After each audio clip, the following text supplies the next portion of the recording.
Olá, eu sou o pastor Alberto Rodrigues e estou aqui para que a gente trate de mais um dos grandes assuntos polêmicos das Escrituras Sagradas. Se vocês observarem meus vídeos, vocês vão ver que eu raramente falo sobre dinheiro. E o problema é que quando você não ensina as coisas que diz a Escritura, nós temos dois grupos hoje bastante contundentes, especialmente nas redes sociais. Nós temos o grupo dos avarentos, que são aquele grupo que é contra qualquer doação de dinheiro. E temos aquele grupo da teologia da prosperidade que aplica isso como um meio de vida. E que, naturalmente, os dois grupos são radicais e distorcem as escrituras para os seus interesses. E quando a gente se cala, a gente deixa aquelas pessoas que querem verdadeiramente conhecer o ensinamento da palavra do Senhor, ficam em dúvida e acabam fazendo coisas erradas. E a gente vê aí muitos cristãos endividados. E aí a pergunta, mas o que realmente a Bíblia fala sobre o dinheiro? Então, nós vamos tratar desse tema. E vou dar bastante informações que vão ajudar vocês a tirar as suas próprias conclusões. Então, assim, eu vejo muitas pessoas que às vezes fazem crítica aos vídeos e a gente percebe que pelo que ele está falando, ele não assistiu, ele só leu o título. Então fica complicado isso. Então, assim, tenha pelo menos a dignidade de você assistir a mensagem. Porque quando você assiste a mensagem, você está criticando uma coisa, está dando o seu ponto de vista, pelo menos você ouviu, você assistiu toda a mensagem, você viu o conteúdo, né? Porque se a gente vê alguma coisa, não dá nem para comentar, porque a pessoa não assistiu o vídeo, então, só pelo título, né? Então, vê o título falando de dinheiro, já caem falando disso aqui. E a gente vai dizer, inclusive, vou dizer isso no final, estou colocando essa mensagem como ensinador da palavra, quem não me conhece, como eu costumo dizer, se você não me conhece, eu sou o pastor Alberto Rodrigues, exatamente. Eu gostaria de dizer para você que eu trabalho na área de tributos de empresas, né? Sou especializado na área tributária, minha esposa trabalha, aposentada, mas trabalha. Então, assim, eu não sou sustentado pela igreja. Então, estou dizendo para você, e vou dizer mais informações, antes de tudo, estou dizendo isso. Duas coisas. Eu trabalho, sou sustentado pela igreja, não dependo de salário de igreja, não recebo. E segundo, que é muito importante, eu não vou pedir dinheiro para ninguém. Eu vou esclarecer, até porque muitos estão hoje com bastante problemas financeiros e a gente se cala para não tratar o assunto, correto? Dito tudo isso, vamos então ao tema. O texto da palavra do Senhor desta noite, deste dia, né, é Lucas, Evangelho de Lucas, capítulo 14, versículos 27 e 35, quando Jesus trata do assunto do discipulado, é um dos 7 termos do discipulado. Quem conhece, né, que é discípulo, que aprendeu, está aprendendo no discipulado, já conhece os 7 termos do discipulado, e esse aqui é um deles. Na verdade, aqui está colocado. Ele diz assim: e qualquer que não levar a sua cruz e não vier após mim, não pode ser meu discípulo. Pois qual de vós, querendo edificar uma torre, não se assenta primeiro a fazer as contas dos gastos, para ver se tem com que acabar? Para que não aconteça que, depois de haver posto os alicerces, e não a podendo acabar, todos os que a virem comecem a escarnecer dele, dizendo: este homem começou a edificar e não pôde acabar. Ou qual é o rei que, indo à guerra, a pelejar contra outro rei, não se assenta primeiro a tomar conselho sobre se com 10.000 pode sair ao encontro do que vem com ele com 20.000? De outra maneira, estando o outro ainda longe, manda embaixadores e pede condições de paz. Assim que, pois, qualquer de vós que não renuncia a tudo quanto tem, não pode ser meu discípulo. Então Jesus fala de uma maneira geral que se você não renuncia a tudo quanto tem, não pode ser seu discípulo, né? Você não pode ter apego a nada. Mas vamos lá. Então, repetindo o aviso, como todos os demais, eu não vou pedir dinheiro para ninguém, não se preocupe com isso. É possível ter uma vida financeira equilibrada em um país como o Brasil, na situação que ele está e para onde ele está caminhando? É possível manter as nossas finanças sob controle mesmo com a inflação? É possível viver financeiramente tranquilo mesmo em crise econômica? Sim, é possível. Porque Deus falou muito sobre dinheiro na Bíblia. Ele sabia que as finanças seriam algo muito importante na nossa sociedade, não apenas para o povo de Deus, mas em toda a sociedade. Mas se a maior parte da população brasileira é cristã, por que muitos ainda vivem atolados em dívidas e com a vida financeira totalmente desequilibrada? É simples. Porque muitos não conhecem ou praticam os princípios bíblicos sobre finanças. Quando você não conhece isso, você não pratica. É como o casamento. Por que existem muitos divórcios no meio evangélico, inclusive entre pastores, porque não conhecem os princípios para casamento. Inclusive, no dia 8 de junho, estarei, com a graça de Deus, fazendo o nosso 10º encontro para casais, em que a gente vai ministrar sobre isso. Tudo, se você não conhecer, você não pode fazer, né? Não pode obedecer. E ainda temos um outro problema. De um lado, nós temos o grupo dos avarentos, que condena qualquer dinheiro que se faça doação, né? Especialmente para a obra de Deus. E do outro grupo, do outro lado, nós temos o grupo da teologia da prosperidade, que tudo vincula para enriquecimento com dinheiro alheio. Quanta confusão isso gera em nós, né? A solução é você aprender os 10 mandamentos do dinheiro abençoado por Deus, que é o tema deste vídeo. Os 10 mandamentos do dinheiro abençoado por Deus. E entra muito aquela situação que a gente fala de prosperidade, fica muito, a palavra já criou até uma certa versão, né? A palavra prosperidade, ela se originou do latim prosperitate, que vem de prosperare, que significa obter aquilo que deseja. Por sua vez, o termo latino é formado pela junção dos elementos pro, que quer dizer a favor, né? Pró, alguma coisa, né?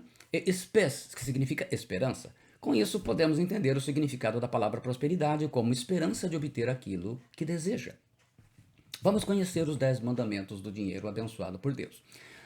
De início eu vou dizer o seguinte, nos 5 primeiros a gente vai tratar mais raiz de fundamentos, então nesses eu vou me alongar mais. Os outros 5, como eles são mais básicos, mais fáceis da compreensão, nós vamos então fazer uma coisa mais rápida, para que o vídeo não fique muito longo. Então vamos lá.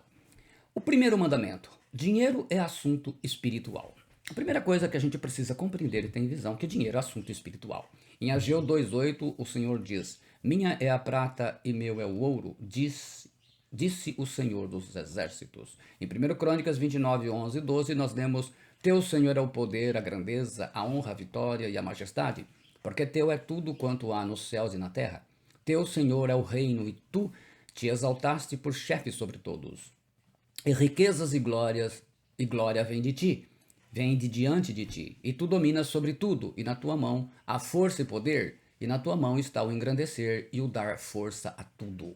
Então, nós vemos, com base, entre outros textos, a gente pega alguns para mostrar a vocês o ensinamento da palavra do Senhor, o dinheiro ele é de Deus, como a Bíblia, né? O seu uso pode ser uma bênção ou uma maldição, vai depender da escolha de cada um. E no decorrer deste vídeo, você estará conhecendo para poder se colocar ou ter a sua posição diante daquilo que diz a palavra de Deus. Pode concordar ou não, é um direito seu. Por que Deus falou muito sobre dinheiro na Bíblia? Porque ele falou. Ele sabia que as finanças seriam algo muito importante em nossa sociedade, na nossa vida, na vida de todas as pessoas. Prova disso é que nas Escrituras existem aproximadamente 300 versículos falando sobre anjos. Existem 500 versículos falando sobre amor. Existem 700 versículos falando sobre fé. E mais de 2.350 versículos falando sobre dinheiro e riquezas, segundo pesquisa realizada pela Howard Dayton. Os judeus ensinam que o mais importante é a QM, a qualidade de mentalidade, quer dizer, a sua mente, a capacidade, a situação que está a sua mente. Ou seja, como você se relaciona com o dinheiro.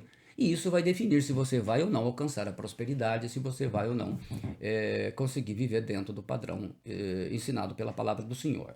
Se você é avarento, o dinheiro é para você um Deus. Por isso, a avareza, a idolatria, condenada na Bíblia. Se você é esbanjador, você viverá cheio de dívidas. Se você é ganancioso, será corrompido pelo sistema de corrupção que existe no mundo, e especialmente o Brasil hoje é um modelo de vida de corruptos, né? Sucesso de corruptos. A qualidade de mentalidade, na verdade, é a qualidade da sua mente encarar as coisas. Eu nunca vi, por exemplo, uma criança normal, depressiva ou pessimista, ou desistir quando cai no chão. O espírito limpo e puro das crianças, eles não têm barreiras, não existe o medo e tudo é possível. Quando a tristeza é momentânea e elas se encontram felicidade nas pequenas coisas. Eu lembro das coisas que fazia quando criança, as árvores que eu subia, não tinha medo. Hoje eu não faria isso, né? Se a sua mente é a maior, se a sua mente é a maior ferramenta que Deus te deu para te levar a alcançar a prosperidade que Deus prometeu, e sua mente precisa estar renovada para isso. É o que os judeus chamam de qualidade de mentalidade. Nomes não importa. O que importa é você entender. Primeiro, você tem que aprender que seus problemas são os seus desafios. Então, você não tem problemas, você tem desafios. São desafios da nossa vida e todo mundo vai ter. Por isso que Jesus diz, no mundo tereis aflições. Aflições são desafios. Você deve entender que os problemas, as dificuldades que você tem na vida têm um objetivo: fazer você crescer. E você só vai crescer confrontando. Então deixe de se fazer de vítima, de se achar o coitadinho. Então é uma questão da gente poder entender que ele é um processo, você vai fazer o crescimento, nesse crescimento envolve santificação, a questão da obediência, não é? Como fala que Jesus aprendeu a obediência pelas coisas que sofreu. O crescimento como homem, um homem, mesmo sendo perfeito, ele tinha que provar a sua humanidade, que ele era o ser humano normal. Na maioria das vezes, quem treina na academia, corre ou pratica artes marciais, sabe que o crescimento vem depois da dor. E a dor tem que ser confrontada. Todo mundo sabe, no pain, no gain, quer dizer, em inglês, sem dor não há crescimento. Se isso é uma realidade no mundo físico, por que você quer que seja diferente com o mundo espiritual, emocional e mental? A nossa vida ela acontece em pelo menos 4 reinos distintos: o físico, o mental, o emocional e o espiritual. Ela é quadrangular, como a Nova Jerusalém, descrita no livro do Apocalipse. E por ser assunto espiritual, nos próximos mandamentos irão ensinar mais sobre o dinheiro. Então a primeira coisa que a gente aprendeu aqui. Segundo mandamento: dinheiro é resultado. Provérbios 17:16 diz assim: de que serviria o dinheiro na mão do insensato para comprar a sabedoria, visto que não tem entendimento? Dinheiro é resultado, saúde é resultado, doença é resultado, o seu peso é resultado. Vivemos num mundo de causa e efeito. Você já viu alguém dizer que a falta de dinheiro é um enorme problema? Na verdade, a falta de dinheiro ela não é o problema em si, mas um sintoma, um resultado do que está acontecendo. Vamos dizer assim, embaixo da terra, onde não se vê, como uma planta. Você vê a planta, está murchando. Ela está plantada embaixo da terra, seja no vaso, seja na terra. Alguma coisa está acontecendo lá embaixo. A falta de dinheiro é o efeito. Mas onde está a causa então? Se as coisas não vão bem em sua vida exterior, é porque não estão indo bem na sua vida interior. A espiritual é simples assim. E aí vamos ao que já aprendemos. Imagens geram pensamentos, pensamentos geram palavras, palavras geram ações, ações geram resultados que podem ser bons ou ruins. O modelo financeiro de uma pessoa ele é formado dos seus pensamentos, das suas palavras, que são sentimentos, porque a gente que se fala o que sente, e das suas ações. Isso se constitui com base das informações ou programação que a pessoa recebeu no passado, especialmente quando era criança, quando foi formada. Se você foi educado sobre dinheiro de forma errada, vai viver com problemas financeiros sempre. A sua programação, as imagens, vamos dizer assim, conduz aos seus pensamentos, aos seus sentimentos. E os seus pensamentos conduzem às palavras, né? Essas palavras são os seus sentimentos. E daí você parte para as ações e colherá os resultados que você está colhendo hoje. Todas as frases que você ouviu sobre dinheiro quando era criança permanecem no seu subconsciente como parte do modelo que governa a sua vida financeira agora. E também aquilo que a gente anda aprendendo no dia a dia sobre dinheiro. Isso vai ajudando a moldar a nossa mentalidade. É preciso fazer a reprogramação conforme a palavra de Deus. Não é pecado ser abençoado financeiramente. Não é pecado ser rico, se for em obediência a Deus. Então, eu preciso fazer 3 coisas: ter conscientização, entendimento e providência. Conscientização: eu vejo o que faço de errado. Entendimento: entendo que é necessário mudar. Providência: eu coloco em prática o que aprendi. Um exemplo para vocês entenderem o que eu estou falando. Uma mulher estava preparando o pernil para o jantar, cortando as 2 pontas dessa peça da carne. Sem entender, o marido lhe perguntou por que ela fazia isso. Ela respondeu: era assim que a minha mãe fazia. Justamente naquela noite, a sua mãe foi jantar com eles. Os 2 aproveitaram para lhe perguntar: por que a senhora sempre cortava as 2 extremidades do pernil? A mãe respondeu: porque era assim que a minha mãe, a sua avó, fazia. Então os 3 decidiram telefonar para a avó e saber por que ela cortava as pontas do pernil. E a avó respondeu: porque a minha panela era pequena. Quer dizer, se fazia as coisas automaticamente sem saber. Quer dizer, hoje as pessoas tinham condições melhores de ter panela maior, não precisaria estar cortando as 2 pernas. Mas isso é para mostrar que o padrão muitas vezes é feito automaticamente. Mesmo que você tenha todo o conhecimento e toda a qualificação do mundo financeiro, se o seu modelo não estiver programado para administrar bem as suas finanças, o dinheiro entrará e sairá pelas suas mãos. O dinheiro é resultado. Então olhe o modelo financeiro que você tem, que você aprendeu em casa e com outras pessoas, e veja se está de acordo com a palavra de Deus e vá corrigindo.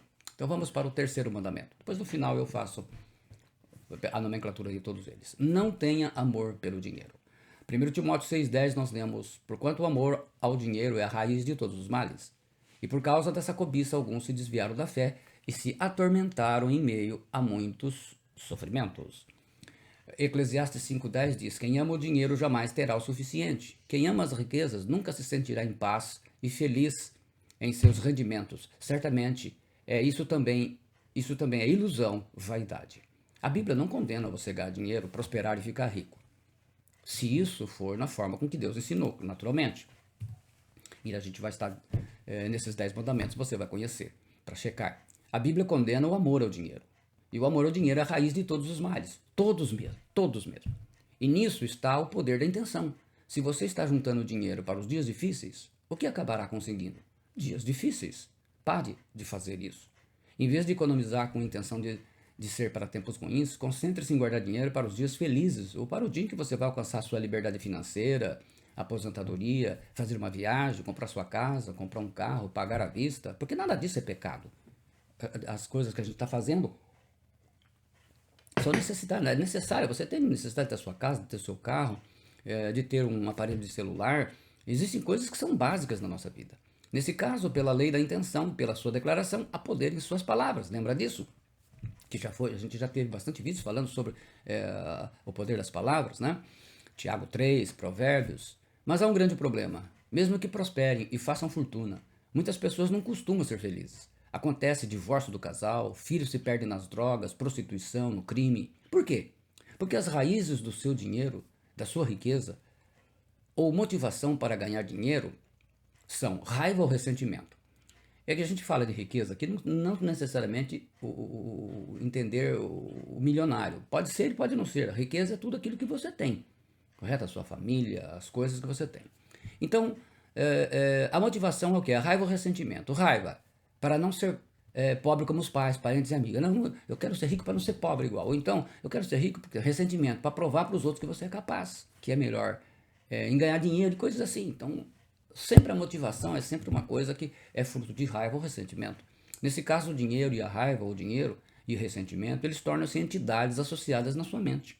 Já viu o exemplo de pessoas que ganharam milhões de reais nas loterias, Mega Sena, por exemplo, e perderam tudo em poucos anos, voltando à vida, à velha vida de pobreza de antes?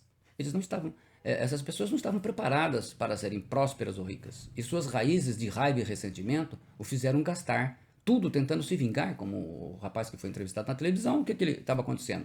Ele era pedreiro, e ele trabalhou num prédio, num edifício muito chique, não deixaram ele entrar lá. Quando ele ganhou na Mega Sena, então ele ficou lá mais um ano, gastando dinheiro lá no suíte presidencial. Só ali ele torrou muito do seu dinheiro. Em 5 anos ele torrou 30 milhões de reais.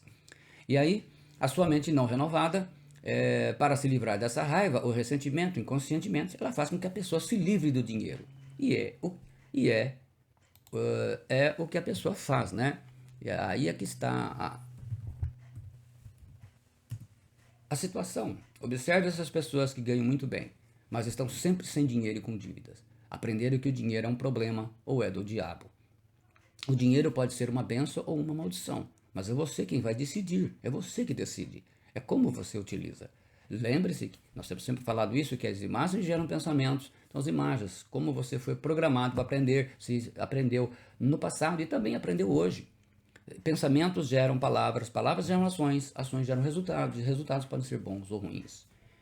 Eu quero dinheiro para minha segurança, diz você. A segurança e o medo são motivados pelo mesmo fator. E o dinheiro não pode resolver esse problema, porque a raiz desse problema é o medo que você tem do futuro. Se você pensa, se eu ficar próspero, meus parentes vão querer o meu dinheiro. Existe a raiz do medo na sua vida financeira. Nenhuma quantidade de dinheiro jamais fará de você alguém liberto do medo. Então pergunte a você mesmo, que motor está na raiz da sua vontade em prosperar financeiramente? Então a gente precisa tirar isso, que você não vai deixar de ser espiritual, até porque o assunto é um assunto, o dinheiro é um assunto espiritual, vai depender de como você vai lidar com ele. Lembrando, o mundo exterior reflete o seu mundo interior. Por outro lado, se você se sente uma pessoa plena, espiritual e praticante da palavra de Deus, isso validará essa crença, gerando abundância, como veremos no próximo mandamento. Entenda, a plenitude tem que ser a raiz e ela tornará o seu modo natural de viver. Assim, os propósitos da contribuição e da alegria devem motivá-la a trabalhar pela abundância e pela prosperidade. E com os motivos certos, na palavra de Deus, nunca terá que se livrar do dinheiro para ser feliz e nunca será escravo do dinheiro. ou o dinheiro nunca será um ídolo na sua vida, ou um Deus na sua vida, fazendo de você uma pessoa avarenta. É importante entender que você está lidando com modelos antes de lidar com dinheiro. Tanto que um senhor, ele revelou numa palestra que ele queria aumentar o seu dinheiro porque ele queria aumentar suas doações a uma instituição de caridade que ajuda vítimas de AIDS na África. Muitas escolhas financeiras, elas acabam se tornando um desastre na vida dos cristãos porque os fundamentos lançados em suas vidas estão errados. São motivos errados, maneiras erradas de se fazer. Muitos acham que basta entrar num negócio e dizer: Senhor, vem e me abençoe, seja o que Deus quiser. Isso está totalmente errado e fora dos fundamentos da palavra de Deus. Deus atende necessidades e você precisa saber a direção dele antes de entrar em qualquer negócio. Quarto mandamento: não reclame falta de dinheiro. Provérbios 17:16 diz: de que serviria o dinheiro na mão do insensato? Aqui nós estamos utilizando novamente o versículo porque a gente vai ver o outro lado da moeda. De que serviria o dinheiro na mão do insensato para comprar a sabedoria, visto que não tem entendimento? Atos 5:1-3 nós lemos.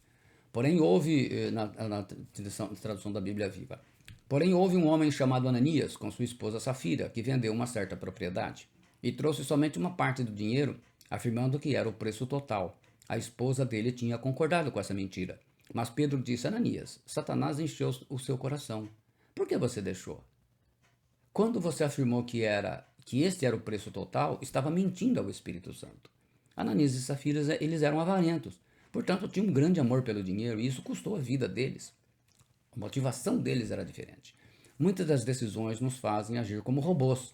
Na maior parte do tempo, agimos no automático, dirigidos por condicionamentos passados e por velhos hábitos. Aqui, no caso deles, em específico, porque os cristãos, a gente vai ver um pouquinho mais frente, eles tinham o costume em Jerusalém, era uma prática deles. O que eles faziam? Eles faziam venda das suas propriedades, terrenos, e eles davam todo o dinheiro da venda, os 100%, aos pés dos apóstolos para ajudar as pessoas mais necessitadas. E eles então se sentiram, vamos dizer assim, querendo também participar disso. Só que o que fizeram? Para não seguir o costume de dar o 100%, eles mentiram o preço para dar menos e aí não precisava ter feito nada disso, né? Como Pedro fala para eles, não precisava ter feito nada disso, ficasse com o terreno lá. Mas o problema que está no que eu estou falando. Muitas das decisões nos fazem agir como robôs. Na maior parte do tempo agimos no automático, dirigidos por condicionamentos passados e por velhos hábitos. Quem teve uma infância na extrema pobreza e passou até fome, viu seus pais perdendo coisas. Terá muito medo em sua atual vida financeira. Em geral, será avarento ou terá medo de investir. Nenhum pensamento mora de graça na mente de ninguém.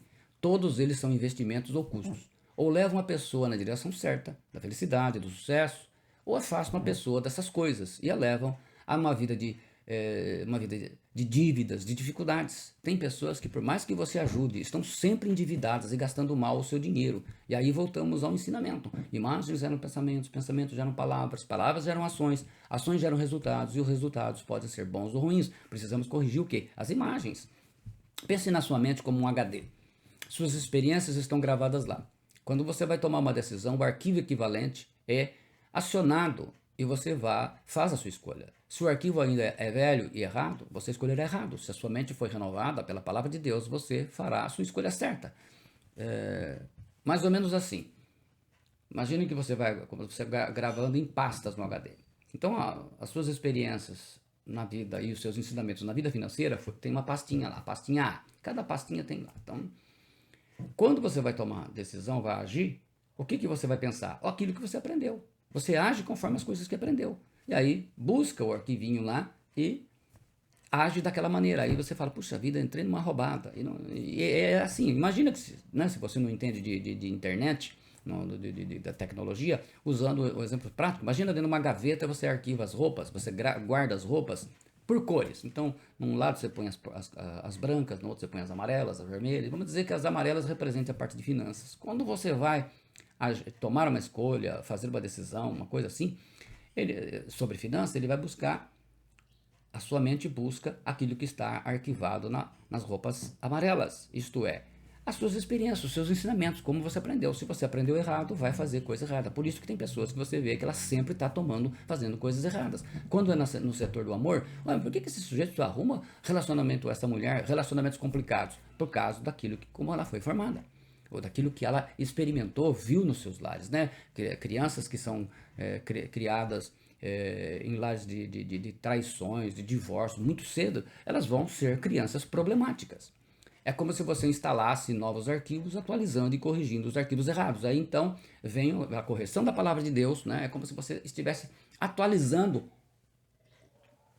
e corrigindo, quer dizer, a nova versão agora vem para corrigir os erros da anterior.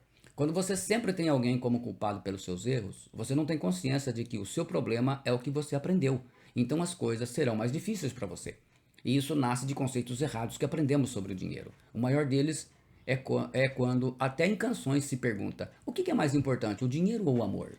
Você já viu essa pergunta? Já fizeram? Não, mas o dinheiro não é importante, importante é o amor. Trata-se de uma pergunta equivocada. Pois é como se alguém perguntasse para você: o que é mais importante, a perna ou o braço? O que é mais importante? É um olho ou uma orelha? Uma mão ou um pé? O dinheiro é essencial nas áreas em que produz resultados necessários e é insignificante nos campos em que não tem utilidade. Embora o amor seja maior que tudo, ele não paga suas contas, não coloca pão na mesa para a família, não compra remédio. Se você não tiver dinheiro, você não faz nada disso. Aquilo que focamos, ele se expande. Quando você reclama da falta de dinheiro ou das suas dívidas, no que você está focando a sua vida? Obviamente, está dando destaque ao que está errado em sua vida. E uma vez que aquilo que está focalizado se expande, você só receberá mais do que está indo mal. Quando você reclama, está atraindo coisas ruins sobre a sua vida. É como um imã. Você já reparou como é difícil a vida das pessoas que vivem reclamando? Parece que tudo que pode dar errado acontece com elas. E aí dizem: que azar, que falta de sorte. É claro que eu reclamo. Olha só como a minha vida é uma droga. Não. É exatamente porque você reclama que a sua vida é uma droga. É um desafio. Deixa eu fazer um desafio para você. Tenta ficar essa semana sem reclamar de nada. E veja o que acontece. Nadinha. Começa a partir do momento que você terminar essa mensagem e guarda até, por exemplo, estou gravando no domingo, até o domingo que vem. Veja se você consegue ficar sem reclamar de nada. Se você continuar a viver reclamando, esqueça por enquanto a ideia de prosperar e ter o dinheiro como uma bênção de Deus em sua vida. Provérbios 18, 21, eu já falei muito sobre esse texto e palavras assim, temos mensagem falando sobre a morte e a vida estão no poder da língua, né? Inclusive nesse vídeo você terá detalhes. A morte e a vida estão no poder da língua. O que bem a utiliza, come do seu fruto. O que bem a utiliza, come do fruto. Pratique a gratidão ao invés da reclamação. Você já percebeu que quase todos, em diversas culturas, depois que a criança aprende a falar papai e mamãe, os pais ensinam a criança a falar obrigado, se for menino, ou obrigada, se for menina? O que seu pai e a sua mãe ensinaram? Filho, agradeça. E quando não queríamos agradecer? Filho, agradeça. Se não agradecer, não vai receber mais. É assim que funciona. Se você não sabe ser grato, só reclama, então já sabe, não vai receber mais. Ou vai receber mais daquilo que é para reclamar. Ganhou um carro em janeiro e agradeceu. Em fevereiro deu problema elétrico, reclamações. Em março, problema na suspensão, mais reclamações. Em abril, problema na embreagem, mais reclamações. Em maio, teve que trocar os pneus, mais reclamações. Entende a gravidade da situação? Um agradecimento para um monte de reclamações. Só não se esqueça de que o padrão do seu conhecimento bíblico sobre dinheiro e a sua prática te levará ao ponto em que você está nesse momento. E agora você já descobriu o motivo, a razão. Agradeça a Deus pelo seu trabalho, pelo seu salário. Agradeça pelo dinheiro que você recebeu esse mês, mesmo que não seja tudo que você precisava. Agradeça a Deus cada centavo. Agradeça a Deus. Aprenda a agradecer. Foque naquilo que é o lado verdadeiro da palavra. Quinto mandamento. A pessoa generosa prosperará. Esse é o coração mais difícil e provavelmente daqui vão surgir muito mais críticas. Mas vamos lá. Provérbios 11, 25 diz: a alma generosa prosperará e aquele que atende também será atendido. Esse princípio, para vocês terem uma ideia, ao preparar essa palavra eu pesquisei, eu gosto de ler muito, leio bastante, e gosto de ler também o que pensam as pessoas que discordam de mim. Então eu comecei a ler material que fala sobre esse assunto de pessoas ímpias, ateus, dos judeus também, peguei material com judeu mesmo. Mas nesse princípio todo mundo é igual. Todos eles ensinam isso. Que a pessoa generosa, ela que prosperará. Isso é uma coisa básica, é um ensino da Bíblia, mas até eles concordam com isso. A pessoa generosa ela é capaz de fazer a diferença na vida de alguém. Mas presta atenção, a nossa vida não diz respeito somente a nós. A nossa vida diz também respeito a contribuir para a vida dos outros. Diz respeito à nossa missão e à nossa razão de estarmos neste mundo, nesse momento. No entanto, se você quer ficar rico, próspero, abençoado, no sentido pleno da palavra, isso não pode se limitar a você. Os homens mais ricos do mundo financiam obras sociais pelo mundo afora. Buckminster Fuller, um dos maiores inventores e filósofos da nossa época, ele disse: o propósito da nossa vida é acrescentar valor à vida das pessoas desta geração e das gerações seguintes. O verdadeiro empresário é definido como aquele que lucra solucionando problemas alheios das outras pessoas. A questão é, quanto mais gente você ajudar, mais rico ficará nos planos mental, emocional, espiritual e, por fim, caminhará a ser no financeiro. Não se iluda. Nesta vida, todos nós temos uma missão. Há uma razão para você estar vivendo nesse momento. Se você ainda respira, é porque sua missão ainda não terminou. E Deus espera que você entenda isso o quanto antes. Viu aquelas pessoas avarentas que não dá nada e vivem fazendo jogos para ficarem ricos ganhando na loteria? Ou nunca ganham, ou se ganham em poucos anos perdem tudo e voltam a ser pobres. Não conhece esse fundamento. Na Bíblia, Antigo e Novo Testamento, existem duas áreas de contribuição. E eu vou citar os dois textos para mostrar que a Bíblia diz a mesma coisa em todos os lados. Na obra de Deus, no Antigo Testamento, nós lemos Provérbios 3, 9 e 10, que diz assim: honra ao Senhor com os teus bens e com a primeira parte de todos os teus ganhos, e se encherão os teus celeiros e transbordarão de vinho os teus lagares. Ajudando os pobres, Provérbios 19, 17 diz: quem ajuda os pobres empresta a Deus, e ele pagará o empréstimo com juros, na Bíblia Viva. No Novo Testamento, essa generosidade na obra de Deus. Em Atos 4, 34 a 35, aquilo que eu falei logo no início, de como a igreja de Jerusalém agia. Não havia uma só pessoa necessitada entre eles, pois os que possuíam terras ou casas as vendiam, traziam o dinheiro da venda e o depositavam aos pés dos apóstolos, que por sua vez o repartiam conforme a necessidade de cada um. Então, vocês imaginam, a igreja de Atos em Jerusalém, ela não dava o dízimo, os 10%, ela dava os 100% das suas vendas. 100%. Impraticável no nosso tempo. E ajudando os pobres? Nós lemos em 2 Coríntios 9, do 6 ao 7. Lembrem disso, olhando pela Bíblia na linguagem de hoje. Quem planta pouco, colhe pouco. Quem planta muito, colhe muito. Que cada um dê a sua oferta conforme resolveu no seu coração, não com tristeza nem por obrigação, pois Deus ama quem dá com alegria. A Bíblia Viva traduz assim: lembrem-se, porém, isto: se vocês derem pouco, receberão pouco. O lavrador que planta só algumas sementes terá uma colheita pequena, mas se plantar muito, colherá muito. Cada um deve resolver por si mesmo quanto vai dar. Não force ninguém a dar mais do que realmente deseja, pois Deus aprecia os que dão alegremente. Não é a alma avarenta que prosperará, é a alma generosa, e nisso existe um consenso. Mesmo as pessoas que não creem em Deus, tanto os judeus e todos aqueles que creem na palavra do Senhor, creem exatamente isso, é um fundamento. A alma generosa, a generosidade, como eu venho falando, visa alcançar outras pessoas. Os cristãos pobres, Deus ama quem dá com alegria, e isto de bom coração, não precisando ser forçado a fazer ofertas para ajudar alguém. Os cristãos pobres em Jerusalém passavam por sérias dificuldades financeiras. Os cristãos de Corinto eram ricos. O apóstolo Paulo ele motiva a igreja de Corinto a fazer contribuições generosas de dinheiro para ajudar seus irmãos pobres em Jerusalém. E ele usa o exemplo do agricultor. O agricultor que plantar poucas sementes será uma colheita pequena. O agricultor que quiser uma colheita em abundância terá que plantar muitas sementes. E ensina que Deus ama aqueles que fazem ofertas voluntárias com alegria, sem pressão ou ser constrangido a isto. Então, esse fundamento diz isso: se você não dá nada, não vai receber nada. E quero mostrar um fato real do nosso tempo. Existem 18 milhões de judeus no planeta. O planeta hoje possui mais de 8 bilhões e 34 milhões de habitantes. A população de judeus ela é 0,002% da população mundial. Entendeu? Acredito que se a gente fizer uma divisão isso daí, se não tiver errado aqui na minha conta, vai dar a média de um judeu para mais de 400 mil habitantes. E só eles possuem 50% de todo o dinheiro do planeta. Israel não tem minério de ferro, nem florestas e nem terras férteis, como o Brasil. Não tem petróleo, como a Arábia Saudita, mas é mais rico do que o Canadá e o Reino Unido, por exemplo.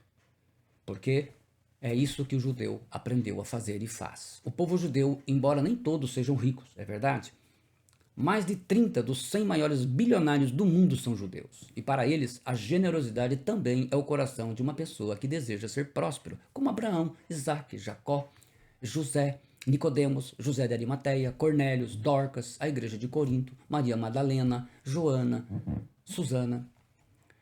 Lucas 6,38 diz assim: dai e dar-se-vos-á. Boa medida, recalcada, sacudida, transbordante. Generosamente vos darão, porque com a medida com que tiverdes medido, vos medirão também. Na Bíblia Viva, ela explica essa palavra traduzindo: porque se vocês derem, receberão. Suas dádivas voltarão a vocês em medida cheia e transbordante, apertada, sacudida para dar lugar a mais um pouco, até derramar. A medida que vocês usarem para dar, grande ou pequena, será usada para medir o que lhes derem de volta. Então, por isso que o fundamento é esse: se você dá pouco, recebe pouco; se não dá nada, não recebe nada. E se dá muito, recebe muito. O muito não é no sentido, é no sentido da sua capacidade de doação. Se você hoje pode doar R$ 10, ajuda essa ou aquela pessoa. Mas eu gostaria de dizer uma coisa para você. Eu sou pastor e trabalho em Bauru na área tributária. Eu não vivo de salário da igreja. Eu dou mensalmente o dízimo do Senhor com muito amor. É criticado e, embora, veja bem, podem criticar e dizer o que quer que seja. É a minha vontade. Você não tem noção de quantas pessoas e casais eu já ajudei em quase 37 anos de ministério. Um ministério voluntário. Até um antigo patrão meu, ele dizia isso para mim: Alberto, eu não te entendo. Você atende as pessoas, você ajuda as pessoas, você gasta tempo, você dorme tarde, você prepara a sua palavra. Você não recebe nada da igreja e ainda dá o dízimo. Sim, eu dou dízimo com ofertas. Nós ajudamos uma família de missionários no norte da África, ajudamos a Peniel, que trata dependentes químicos, e é uma satisfação. Eu estava fazendo uma conta em 4 anos, na época que eu fiquei basicamente fazendo bico, eu atendia pessoas de manhã, tarde e à noite. Só nesse período de 4 anos eu atendi mais de 9 mil pessoas. Pessoas, casais. Só que em 4 anos eu já vou fazer 37 anos de ministério, se Deus me permitir, em setembro. Então quantas pessoas? E tudo isso eu faço por amor. Então, independentemente do que se pensa ou não, você é responsável pelas coisas que você faz. Como Deus ama quem dá com alegria, Deus não quer o dinheiro de qualquer pessoa sustentando a obra de Deus. É muito importante dizer isso, porque às vezes as pessoas pensam que a gente está forçando todo mundo. Não, gente, olha, uma coisa que talvez você não vai escutar, ler por aí. Deus ama quem dá com alegria. Então, ele não quer o dinheiro de qualquer pessoa sustentando a obra de Deus. Em Lucas 8:1-3, nós vamos ver esse exemplo. Havendo passado, vou ler pela tradução da King James atualizada.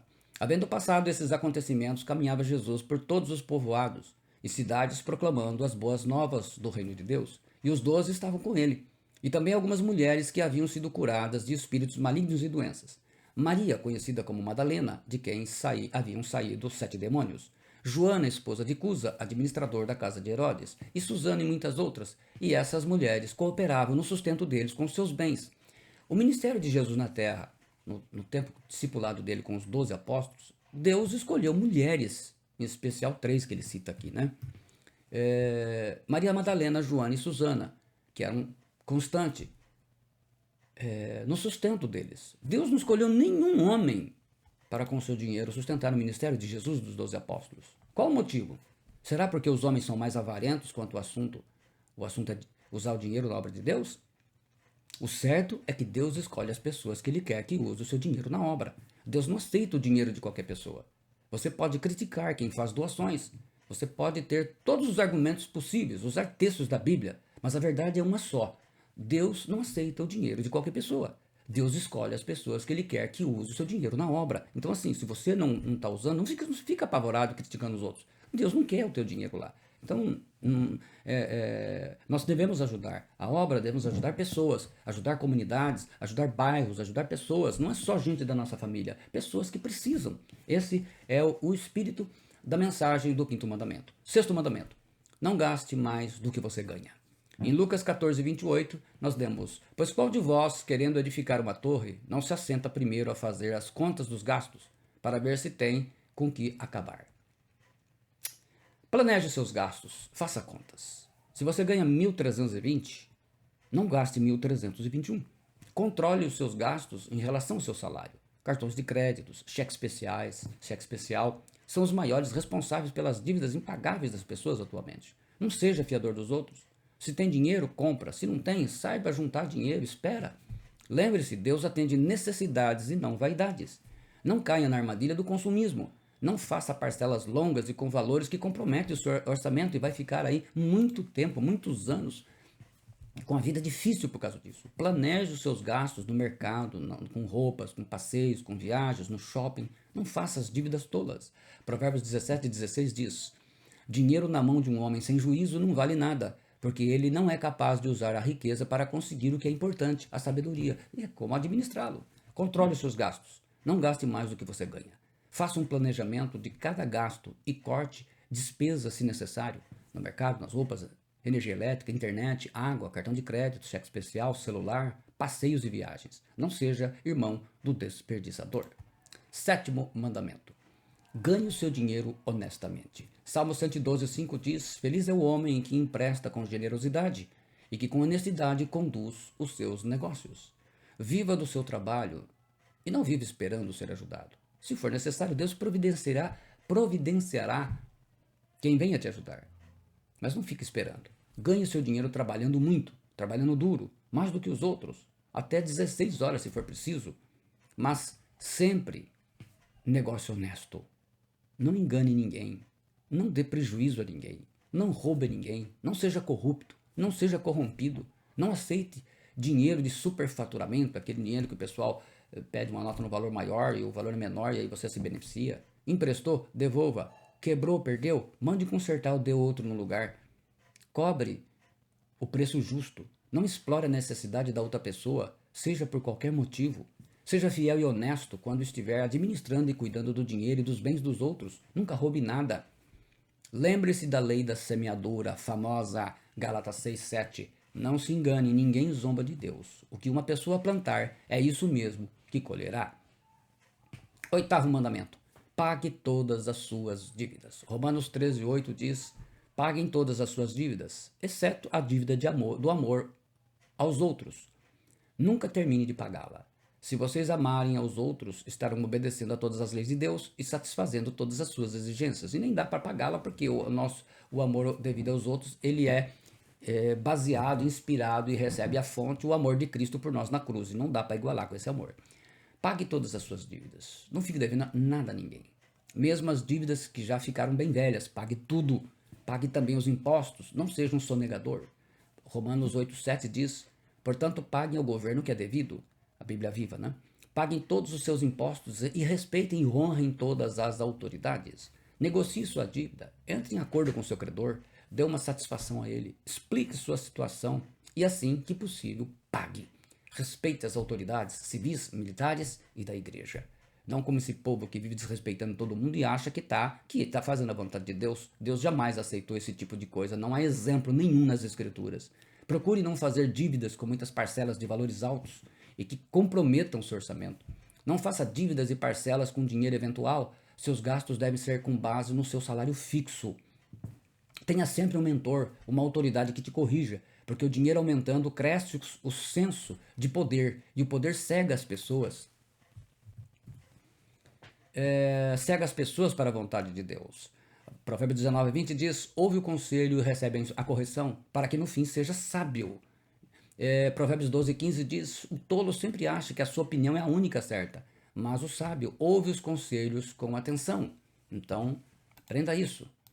9º mandamento: poupe e aprenda a investir. Provérbios 21:20 diz: o homem de bom senso economiza e tem sempre bastante comida e dinheiro em sua casa.